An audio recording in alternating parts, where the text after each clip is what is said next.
Kera mu Burundi ugwaruka rwarigishwa ko kizira kikazirizwa gushurashura, ariko ngo ubu haraje amashirahamwe abigisha gukoresha ubukingirizo. Ivyo ni bimwe mu vyashikirijwe n'umukuru w'igihugu cacu c'u Burundi Evariste Ndayishimiye mu kiganiro yagiranye n'ikinyamakuru Main Switch.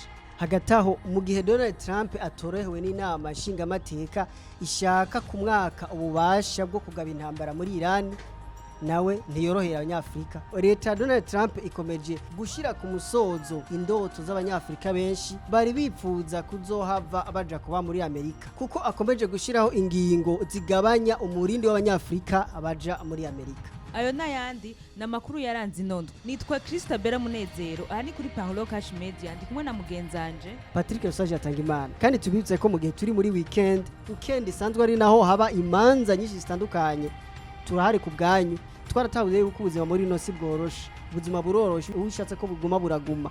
Ivyo rero kugira ngo mushobore kubibona yuko ari byo, ni muze muri Paulo Cash Media tubakorera ama invitation meza, tubaherekeze mu manza mukora, haba mu gihe cya invitation kandi ndetse no mu gihe cy'urubanza, kuko tubahereza sonorisation, bisa amabafre meza, ivyuma vyiza, tubakorera sonorisation, urubanza rwanyu rugende neza, hamwe abatumire batazobacisha mu ijisho.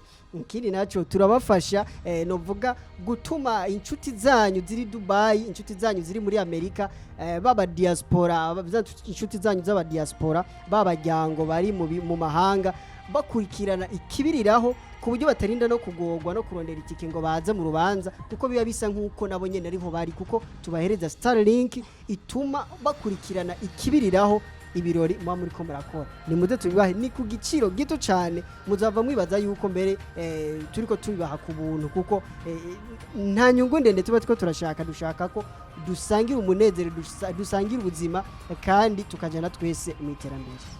Tubibutse yuko dukorera mu gisagara ca Bujumbura, neza na neza impande y'inyubako ya Limited, ni inyubako yitwa Excellence House, etage ya 4 nimero ya 17. Turahari ku bwanyu.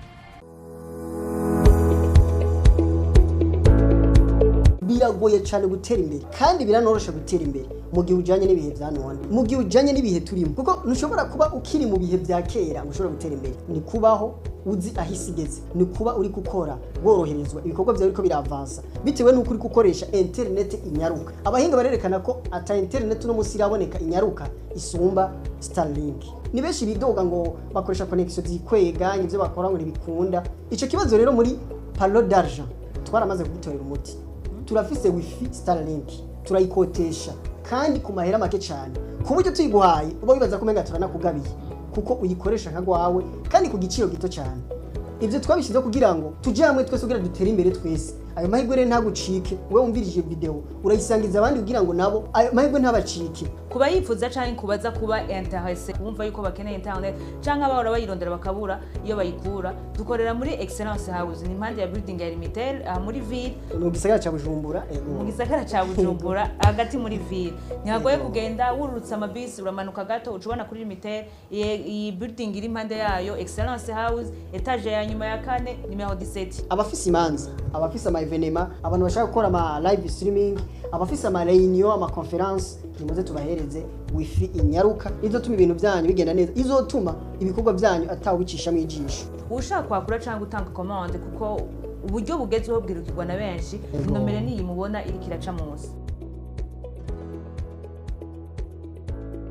Mu kiganiro umukuru w'igihugu c'u Burundi yagiranye n'ikinyamakuru Main Switch, yaragarutse ku kuntu indero y'u Burundi iri kiratituka mu gwaruka. Yavuze yuko kera ugwaruka rwigishwa ko kizira kikaziririzwa gushurashura, ariko ngo ubaho hazi y'amashirahamwe mpuzamakungu ngo babigisha ingene bakoresha ubukingirizo. Ido na Patrick. Ego cyane mu kiganiro nyene cubahiro umukuru w'igihugu c'u Burundi Evariste Ndayishimiye, asanzwe ari nawe aramutswa umuryango w'ubumwe bwa Afrika. Mu kiganiro yakore kumbonesha kure Main Switch, yaragarutse kuri bimwe mu byatituye indero mu Burundi. Yarerekanye itandukaniro hagati novuga y'ugwaruka go mu myaka iheze n'ugwaruka guno munsi.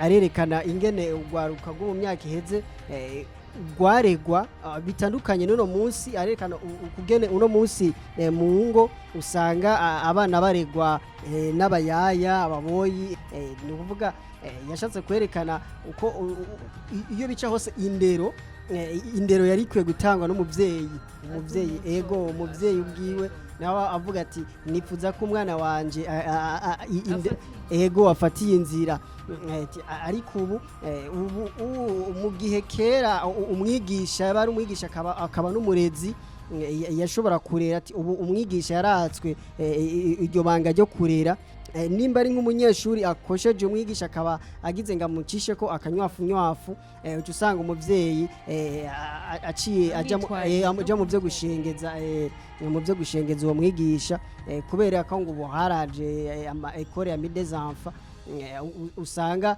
bavuga ati kirazira gukubita umwana kirazira kugira ibi ageza kwerekana ko ivyo biri mu byatumye mu mashuri atarigere isubira kubayo abanyeshuri ugwaruka rudasubira kwihambirira mu kwiga canke mu gukunda ivyigwa canke no mvuga ibindero kiratituka.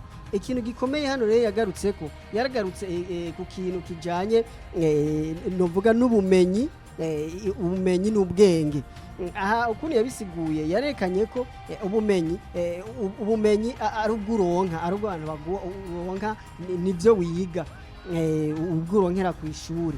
Mugabo yerekana ko ubwenge umuntu abuvukana. Yaragarutse no ku kintu kijanye na conscience arerekana ko hageze ko umuntu abyura conscience yiwe tubyure conscience kuko benshi zarasinziriye ego yarerekanye ati none ko twiga ko gwaruka guma gwiga abizi bibahari mugabo mu nganda tukaba tuguma tubona abakozi b'abanyamahanga arerekana ibijanye n'ibyuma by'umuyaga nkuba ibyuma bikora mu bintu byo gutuma tumanako none ko tuguma tujya kubigura hanze ati kandi unovuga igitigira nyamwinshi c'ibikoresho dukoresha biva hanze none abavyize barihe ko batabikora ego yagereje kwerekana ikintu gikomeye hano yerekanye ko ugwaruka rw'u Burundi rwari rukwiye guhindura ingendo n'ivyumviro ahubwo igikenewe ahubwo ari ukuvuga ati mbega ufatiye ku byishoboye ufatiye ku bumenyi ufise ufatiye no kubwo bwenge ufise ntaco wokora by'ukuri arekana ati ngerageje kuraba kubera ko bitewe nuko bavuze umushomeri bisigura umuntu atagira ikintu na kimakora none by'ukuri muri buno Burundi hari umuntu yovuga ko adafise ikintu na kimakora ni mu gihe kandi yari karere kugwaruka yuko rukwiye kujijuka rukikreyera ubuziro ugwaruka rukaba ukihangira imirimo kuko ngo iyo rurindiriye novuga akazi ruhabwa na leta ngo bazobafata nk'abasezi baba bariko barasega kandi ataco bariko barakora ego cyane gose kubera ko yaragarutse mu kwerekana ko igituma akenshi abantu bize usanga bigoye ko batunga kubera ko usanga baharanira ariza amashuri aragize ubwo bumenyi bwiyongera ku bwenge yarafise mugabo hagace hageraho bwa bumenyi yaronka bya bintu yiga agaca kubyicarika muhira ngarindiye umuntu azomuha akazi ni ukuvuga ko we yagerageje kwerekana ko uwo muntu arindira ngarindiye umuntu azomuha akazi bisigura ko si ukuvuga ko yabuze icyo akora yabuze akazi ahubwo arindiye uwumuha arindiriye uzomuha tinahandi ho ugwaruka rwari rukwiye kujijuka bakabona ko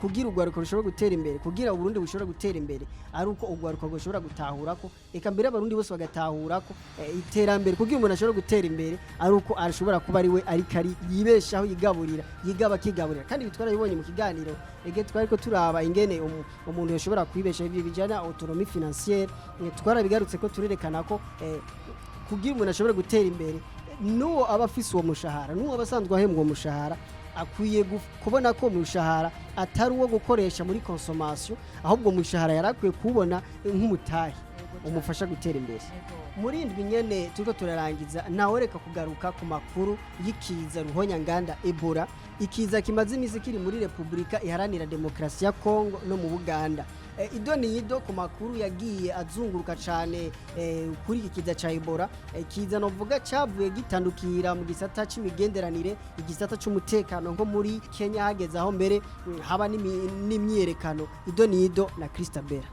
ego nk'uko twabibonye mu makuru yagiye araca mbere no kuri kino kinyamakuru canyu Paulo Cash Media twarasesanguye turabereka ingene Ebola y'uyu mwaka itandukanye na Ebola yabayeho kera, twaraberetse ukuntu Ebola yatanguye kera kandi imaze imyaka myinshi. Iyi Ebola akaba ije ku izina rya ubundi buryo, novuga ko ari Ebola ije ku nshuro igira 17 mu gihugu ca Congo. Nk'uko rero twabibonye twarabonye ko Ebola novuga yaje nabi kandi nk'uko yamiza ni ingwara ruhonyanganda.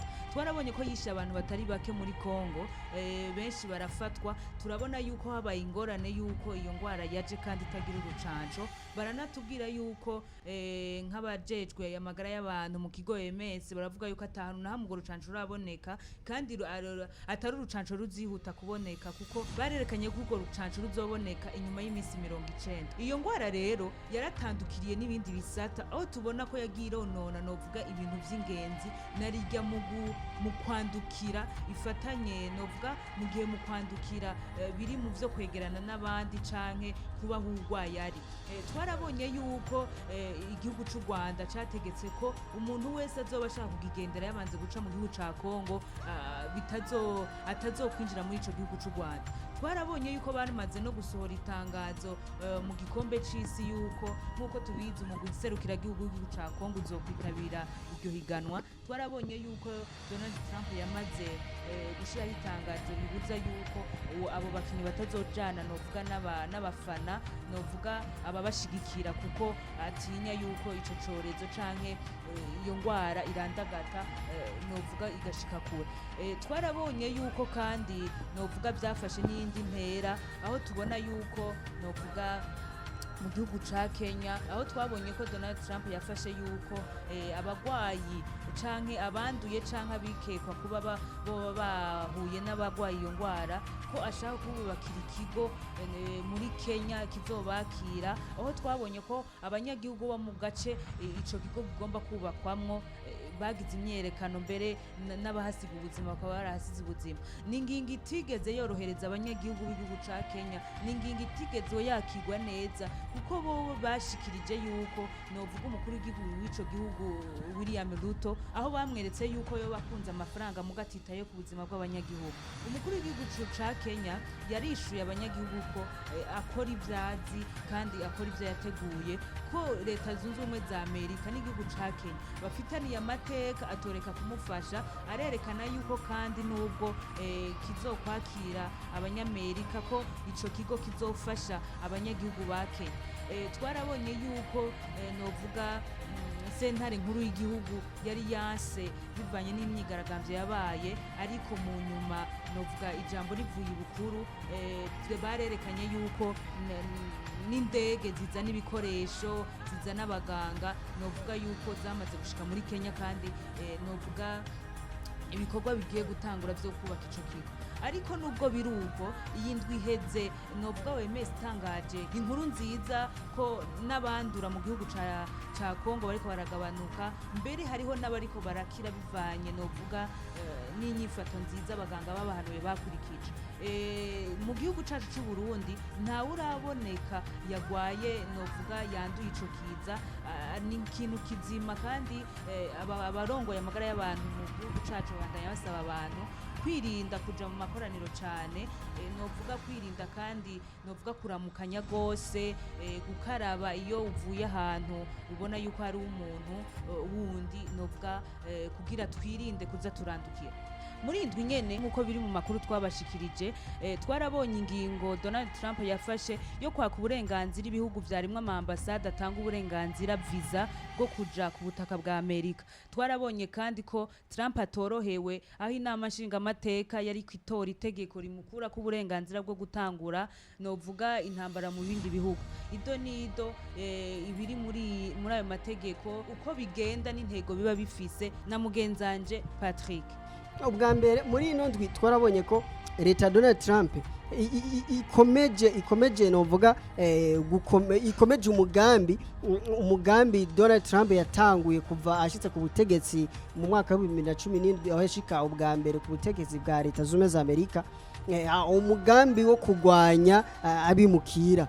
Novuga ni ni umugambi novuga yakomeje kuva ico gihe n'uno munsi umugamba kibandanya aho yerekana ko atifuza yuko Amerika yoba nk'ikuburiro yaravuze ati none kuguta Amerika yoba nk'ikuburiro hari ibihugu birekura abantu bavuye mu busho, ibihugu birekura abantu badandaza n'abanyibiyobya bwenge bose bakarekurira muri Amerika. None twoguma ati Amerika iguma ari nk'ikuburiro.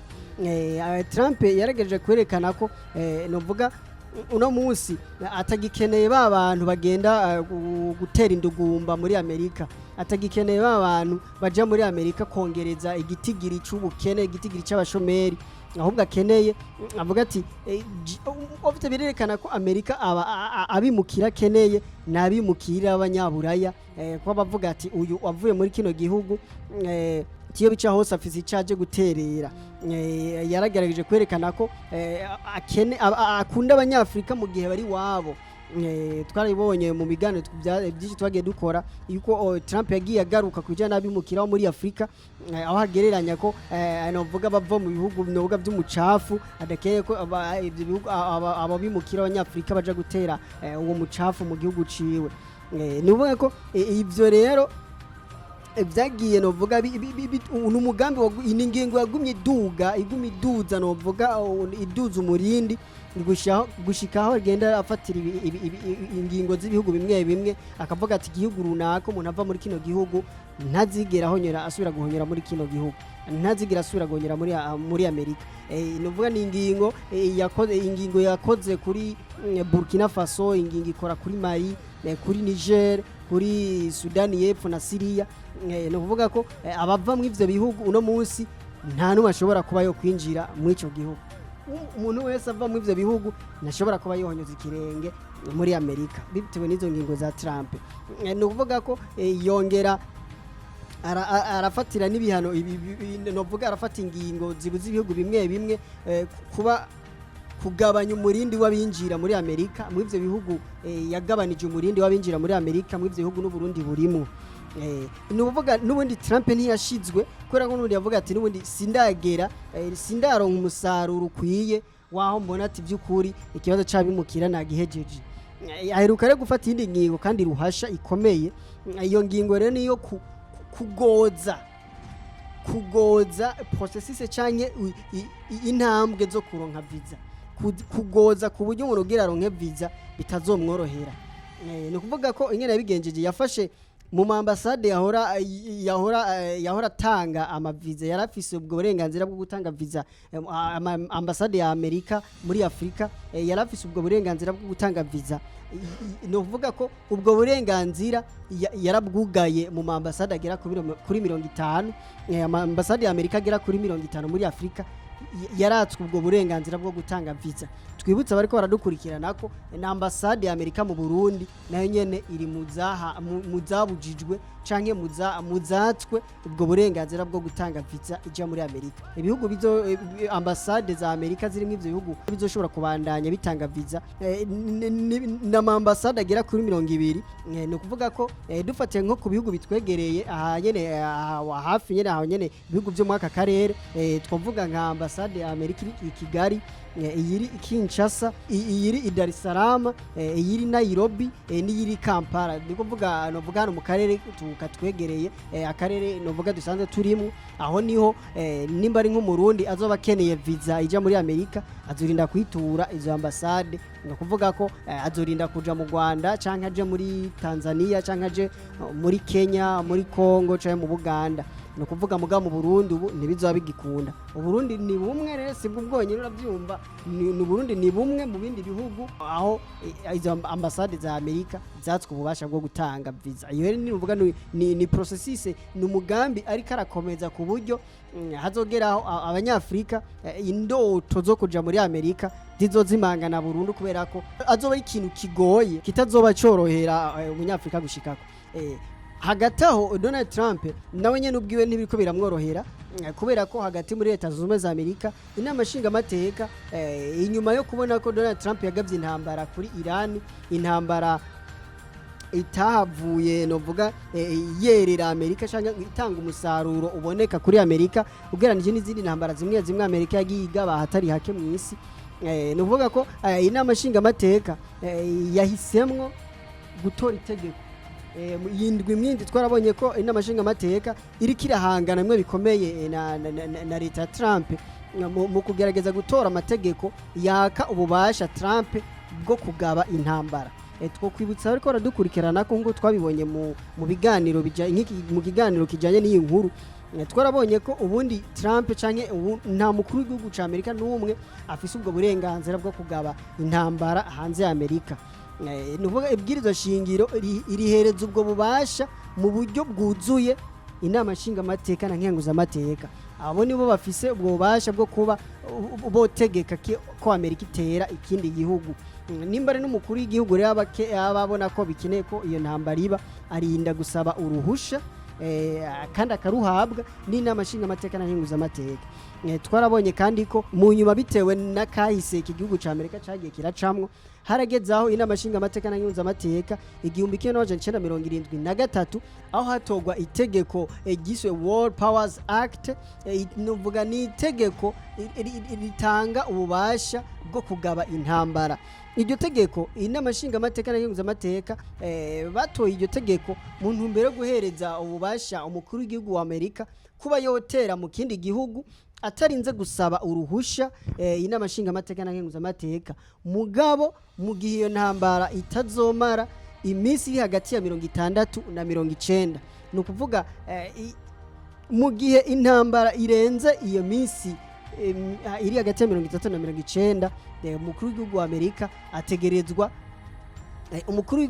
umukuru w'igihugu wa Amerika mu gihe abonye ko iyo ntambara igiri kwiza iyo minsi akenshi ni nabyo byaciye biba kuri Trump yaciye novuga yisubirako acaragaruka acarigarura atangura gusaba ibiganiro kuri Iran, atangura gusaba ibiganiro ko bohagarika intambara na Iran kuko yaramaze kubona yuko novuga agafaveri canke ego uruhusha afise rusa nk'uko ruramuherana tugerageje gusesangura. Uno musi re Trump niko biramworohera. Trump nawe mwindwi nyene twarabonye ko yagerageje kwishura kw'ivyo abashinga amateka bamurega. Abona ko abereka ko ati nubundi muri ko mwihora ubusa ati kuko iyo ntambara mushaka yuko ntasubira gutera nubundi iyo ntambara yaheze biganiro bigeze kure. Ati acashaka kubereka aravuga yuko inama abashinga amateka batamukunda bamwanka. Aravuga yuko gushaka gutora itegeko rimubuza gutera Iran ari nko kwerekana ko badakunda igihugu n'ibindi yagerageje novuga nawe kwerekana agerageza no gusigura imvo zatumye atira Iran. Novuga n'amakuru tuzobana tubatokoreza mu yindi ndwi zokurikira kuko yara makuru n'ubundi twagarutse ko turasesangura mu buryo bwimbitse mu makuru twagerushikiriza muri ino ndwi. Ego muri indwi nyene tuko turarangiza haravuzwe inkuru y'urugendo rw'umukuru w'igihugu ca Tanzania Samia Suluhu yatembereye mugenzi we wo mu Burusiya Vladimir Putin. Ni mu gihe abaye umukuru w'igihugu wa kabiri wa Tanzania agendeye Uburusiya kuva mu 1969 aho mwarimu Julius Nyerere yatemberera ico gihugu. Ido nidure n'imigenderanire ko murayibaza ati mbega Tanzania n'Uburusiya bafitaniye iyihe migenderanire? Ego Christabel aho tubwira imigenderanire canke bikuru mu byari bijanye president wa Tanzania mu Burusiya n'imigenderanire ahanini y'Uburusiya na Tanzania. Ego cyane urakaze Patrick. Twarabonye rero nkuko byaciye ngaha kandi twarabivuze mu makuru twagiye turabashikiriza muri ino ndwi. Twarabonye urugendo rw'umukuru w'igihugu wa Tanzania Samia Suluhu yagendeye igihugu cy'Uburusiya. Irwo rugendo novuga yuko yitavye ubutumire bwa mugenzi we Putin ni mu gihe bashaka kunagura novuga imigenderanire.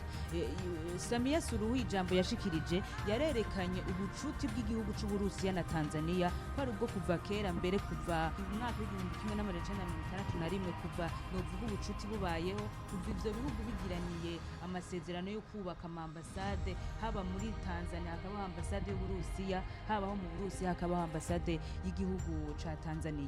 yarerekanye yuko abaye umukuru w'igihugu wa kabiri akurikiye Julius Nyerere mu mwaka w'igihumbi kimwe n'amajana icenda na mirongo itandatu n'icenda aho ariwe yaheruka kugendera igihugu novuga c'Uburusi. Ikindi yavuze ati naho ata mukuru w'igihugu c'Uburusi yaragendera igihugu ca Tanzania ati ivyo dukorane ni vyinshi. Yarerekanye yuko mu bijanye n'amasoko bakorana kandi arivyo bashaka kunagura ku buryo ibidandazwa vyo muri Tanzania n'Uburusiya bibaho kandi novuga yuko atantambamye nk'ivyo tuhora tubona ibidandazwa biva kure bishikira muri Afrika haba biba bigoranye. Yaratweretse yuko kandi bafise novuga imigambi myiza yo kunagura igisirikare ca Tanzania nk'uko Putin yabiganiriye n'umukuru w'igihugu ca Tanzania novuga bagishire ku rwego rw'ubu novuga kandi bagishire ku rwego rw'igisirikare cyo mu Burusiya mu kunagura ubuhinga bwa none mu bijanye n'igisirikare. Twarabonye yuko hariho novuga mu bijanye n'ingendo canke n'ingenzi twarabonye yuko nk'ikibanza c'iratiro Zanzibar kiri muri Tanzania baratweretse yuko ingenzi zivuye mu Burusiya novuga ziguruka direct novuga atakindi gihugu kirinda guca indege zishobora irava muri Zanzibar igashika mu Burusiya atahandi ikava mu Burusiya igashika Zanzibar atahandi hantu novuga irinze guca iyo akayibona nk'intambwe ikomeye nko mu bihugu vya Afrika no mu bindi bihugu vy'Uburayi.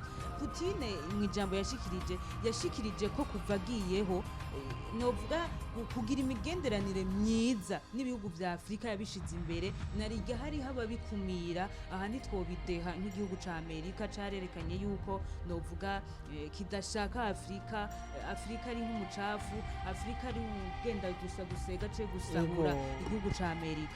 No ikindi kintu cajanye Samia Suluhu ni inama y'abagwizatunga novuga y'abanyamitahe bagize novuga bagize umuryango bakomoka mu Burusiya n'abandi bakomoka novuga muri Tanzania aho bashaka gushiraho novuga amasoko novuga bashaka gushiraho bashaka gufatanya kugira ngo habeho urudandazwa rutagira imbibe hagati y'igihugu ca Tanzania n'Uburusiya. Hagati aho twarabonye abantu benshi bari batonze novuga ku biro vy'umuhora wa Limited hariho n'abandi baza bararonka ubutumwa ni mu gihe novuga hagire haza itegeko ryo gusuzuma amakarita SIM novuga abantu bose bakoresha cyane cyane hariho ingingo yari yaraje Limited irorohereza abanywanyi bayo yo kwandikisha amakarita SIM bakoresheje novuga passport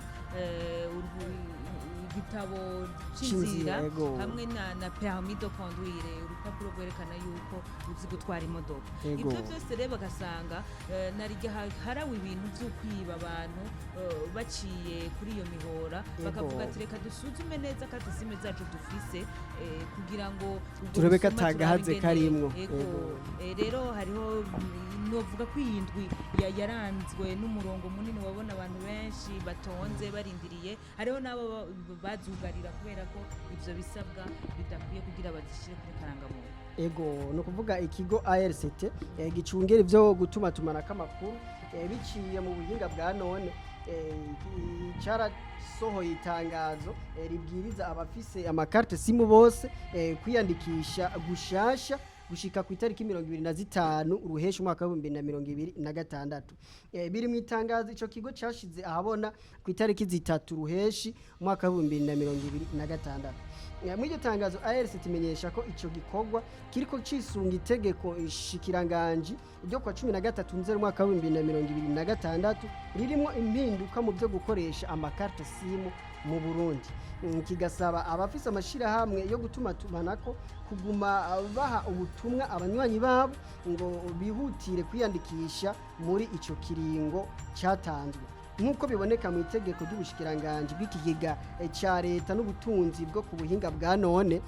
Zimwe mu ntumbero ziri mu iyandikwa rishasha nizi: ubwa mbere ni ugutsimbataza umutekano mu gukoresha amakarite SIM.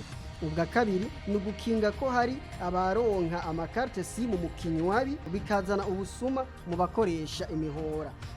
Ikindi naco ni ugukingira amakuru gukoresha carte simu. Ego hakabaho no gushiramwo uguhiganwa kutarimo akarenganyo hagati y'amashirahamwe akorera mu byo gutumatumanako n'ibindi. Ni kuvuga hano nk'uko bigaragara muri iryo tegeko shikiranganje nyene, imbere yo kwandika canke guha carte simu uwisabye bisabwa ko atanga izina ryiwe rikwiye, agatanga fotokopi ya karangamuntu iboneka neza, kuvuga aho asanzwe aba, akazi akora n'agasanduku kiwe ka posita. Iyo urondera carte simu canke uwandikwa atari umurundi ariko aba mu Burundi, itegeko ryerekana ko asabwa kwerekana nimero d'identification d'étranger canke urupapuro rwiwe rw'inzira passeport iri kumwe na visa canke urundi ruhusha ruciye mu mategeko rumwemerera kuba mu Burundi. No kuvuga ni bimwe mu biri novuga muri rino tegeko biboneka ko ari nko nk'impinduka twamaze kubona imvo nyamukuru novuga zatumye habaho kuba hosubirwamwo ukwandika gushasha kwa carte simu. Tubize ko ryari itororokanizo ry'amakuru twabashikirije muri indwi yose ni kuri Parlons Cash Media. Tubasaba mu bande mudushigikira, mugere s'abonner, mukommente, musharinga inkuru zacu zishikira abandi. Yari Christabella Munezero, nari kumwe na mugenzi wanje Patrick Yosaje Atangimana. Kandi tubize ko mu gihe turi muri weekend isanzwe ari naho haba imanza nyinshi zitandukanye, turahari ku bwanyu. Twaratahuye yuko ubuzima muri no si bworoshe, ubuzima buroroshe ushatse ko buguma buraguma. Ibyo rero kugira ngo mushobore kubibona yuko ari byo, ni muze muri Parlons Cash Media tubakorera ama invitation meza, tubaherekeze mu manza mukora, haba mu gihe cya invitation ndetse no mu gihe cy'urubanza, kuko tubahereza sonorisation, bisa amabafre meza, ibyuma byiza, tubakorera sonorisation, urubanza rwanyu rugende neza, hamwe abatumire batazobacisha mu ijisho. Ikindi naco turabafasha novuga gutuma inshuti zanyu ziri Dubai, inshuti zanyu ziri muri Amerika, baba diaspora, inshuti zanyu z'aba diaspora, baba jyango bari mu mahanga, bakurikirana ikibiriraho ku buryo batarinda no kugorwa no kurondera itike ngo baze mu rubanza, kuko biba bisa nk'uko nabo nyene ariho bari, kuko tubahereza Starlink ituma bakurikirana ikibiriraho ibirori mwa muri ko murakora. Ni muze tubibahe ni ku giciro gito cyane, muzava mwibaza yuko mbere turiko tubibaha ku buntu, kuko nta nyungu ndende tuba dushaka ko dusangira umunezero, dusangira ubuzima, kandi tukajana twese mu iterambere. Tubibutse yuko dukorera mu gisagara ca Bujumbura, neza na neza impande y'inyubako ya Limitel. Ni inyubako yitwa Excellence House, etage ya 4 nimero ya 17. Turahari ku bwanyu. Murakoze. Biragoye cyane gutera imbere, kandi biranorosha gutera imbere mu gihe ujanye n'ibihe bya none, mu gihe ujanye n'ibihe turimo, kuko ntushobora kuba ukiri mu bihe bya kera ushobora gutera imbere. Ni kubaho uzi ahisigeze, ni kuba uri gukora woroherezwa, ibikorwa byawe ariko biravansa bitewe n'uko uri gukoresha internet inyaruka. Abahinga barerekana ko ata internet no musi iraboneka inyaruka isumba Starlink. Ni benshi bidoga ngo bakoresha connection zikwega, ivyo bakora ngo ntibikunda. Ico kibazo rero muri Parlons d'argent twaramaze kugitorera umuti. Turafise wifi Starlink, turayikotesha kandi ku mahera make cyane, ku buryo tuyiguhaye uba wibaza ko menga turanakugabiye, kuko uyikoresha nkagwawe kandi ku giciro gito cyane. Ibyo twabishize kugira ngo tuje hamwe twese kugira dutere imbere twese. Ayo mahirwe rero ntagucike, wewe umvirije video urayisangiza abandi kugira ngo nabo ayo mahirwe ntabacike. Kuba yifuza canke kubaza kuba intéressé kumva yuko bakeneye internet canke abahora bayirondera bakabura iyo bayikura, dukorera muri Excellence House, ni impande ya building ya Limitel, muri ville mu gisagara ca Bujumbura. Mu gisagara ca Bujumbura hagati muri ville. Ntihagoye kugenda wurutsa amabisi, uramanuka gato ucubona kuri Limitel. Iyi building iri impande yayo Excellence House, etage ya nyuma ya 4 nimero 17. Abafise imanza, abafise ama evenema, abantu bashaka gukora ama live streaming, abafise ama réunion, ama conference, nimuze tubahereze wifi inyaruka izotuma ibintu byanyu bigenda neza, izotuma ibikorwa byanyu atawicisha mu ijisho. Ushaka kwakura cyangwa gutanga commande, kuko uburyo bugezweho bwirukirwa na benshi, nomero niyi mubona iri kiraca munsi.